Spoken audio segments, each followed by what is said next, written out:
আজ আমি রান্না করব লাউ গোবিন্দ মুগেশ্বরী। নমস্কার, আমি দেবযানী আর দেবযানীর রান্না বান্নায় আপনাদের সবাইকে স্বাগত। সম্পূর্ণ নিরামিষ ভিন্ন ধরনের এই রান্নাটা খেতে খুবই সুস্বাদু ও মজার। ভাত অথবা রুটি সব কিছুর সঙ্গেই খেতে দারুণ লাগে। আশা করছি রেসিপিটা আপনাদেরও খুব ভালো লাগবে। এই রান্নাটা করার জন্য আমি একটা কচি লাউ নিয়েছি। লাউটার খোসা ছাড়িয়ে জল দিয়ে ভালো করে ধুয়ে তারপর এইভাবে কুচি করে কেটে নিয়েছি। প্রথমেই একটা মশলা তৈরি করে নেব। তার জন্য নিলাম একটা শুকনো লঙ্কা, দুটো ছোট এলাচ আর 1 টিস্পুন গোটা জিরে। এগুলো হালকা আঁচে ড্রাই রোস্ট করে গুঁড়ো করে রেখে দেব। তারপর ওই কড়াইতেই নিলাম 50 গ্রাম মুগ ডাল। ডালটা আরও একটু বেশি নেওয়া যেতেই পারে, তাতে কিন্তু খেতে ভালোই লাগবে। মুগ ডাল থেকে যতক্ষণ না একটা সুন্দর গন্ধ বের হচ্ছে ততক্ষণ পর্যন্ত এটা ড্রাই রোস্ট করে নেব। ডালের কালারটা একটু চেঞ্জ হয়েছে আর দারুণ একটা গন্ধও বেরিয়েছে। এখন নামিয়ে জল দিয়ে ধুয়ে রাখবো। ওই কড়াইতে নিয়ে নিলাম বেশ কিছুটা সর্ষের তেল। আর তেল গরম হলে ফোড়ন হিসেবে তেলের মধ্যে দিয়ে দিচ্ছি একটা শুকনো লঙ্কা, 1/2 টিস্পুন গোটা জিরে আর 2টো তেজপাতা। ফোড়নগুলো কয়েক সেকেন্ড ভেজে নিয়ে দিচ্ছি 1 টেবিল স্পুন আদা বাটা।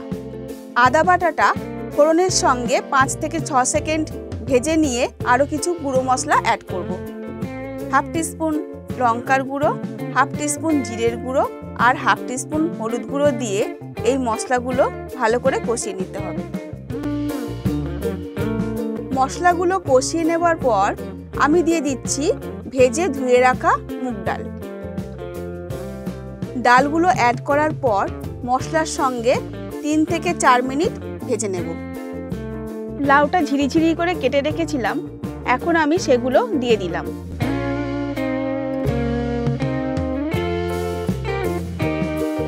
সমস্ত লাউগুলো দিয়ে দেওয়ার পর লাউ আর ডাল একসঙ্গে নাড়াচাড়া করতে থাকবো। লাউতে এমনিতেই প্রচুর জল থাকে, তাই এক্সট্রা জল দিতে হয় না। কখনো কখনো দেখা যায় যে লাউ থেকে জল বের হয় না, সেই ক্ষেত্রে জল একটু দিতে হয়। তাছাড়া নুন দিলে লাউ থেকে অনেকটা জল বেরিয়ে আসবে, সেই জলেই রান্নাটা কমপ্লিট হয়ে যাবে। এই সময় লাউয়ের পরিমাণ অনুযায়ী নুন দিলাম। এখন আমি একটা গুরুত্বপূর্ণ উপকরণ এতে অ্যাড করব, যেটা এই রান্নার টেস্টটা অনেকটাই বাড়িয়ে দেবে। 3 টেবিল চামচ গোবিন্দভোগ চাল ভালো করে ধুয়ে জল ঝরিয়ে রেখে দিয়েছিলাম। এই সময় আমি চালটা দিয়ে দিলাম।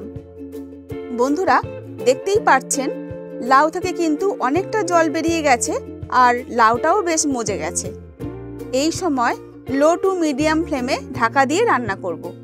আর অবশ্যই মাঝে মধ্যে ঢাকা খুলে নেড়ে দেব। এর ফলে সমস্ত লাউটাই ভালোভাবে রান্না হবে। বন্ধুরা, আমার চ্যানেলের সমস্ত রেসিপিগুলো একদমই ঘরোয়া। সাধারণ কিছু উপকরণ দিয়ে অসাধারণ ঘরোয়া রেসিপিগুলো সবার আগে দেখে নেওয়ার জন্য চ্যানেলটা সাবস্ক্রাইব করার অনুরোধ রইল। 2টো চেরা কাঁচা লঙ্কা দিয়ে দিয়েছি। এইভাবে 10 থেকে 12 মিনিট রান্না করার পর লাউ কিন্তু সেদ্ধ হয়ে গেছে। এই রান্নায় ডালটা কিন্তু গোটা থাকবে, আবার সুসেদ্ধ হবে।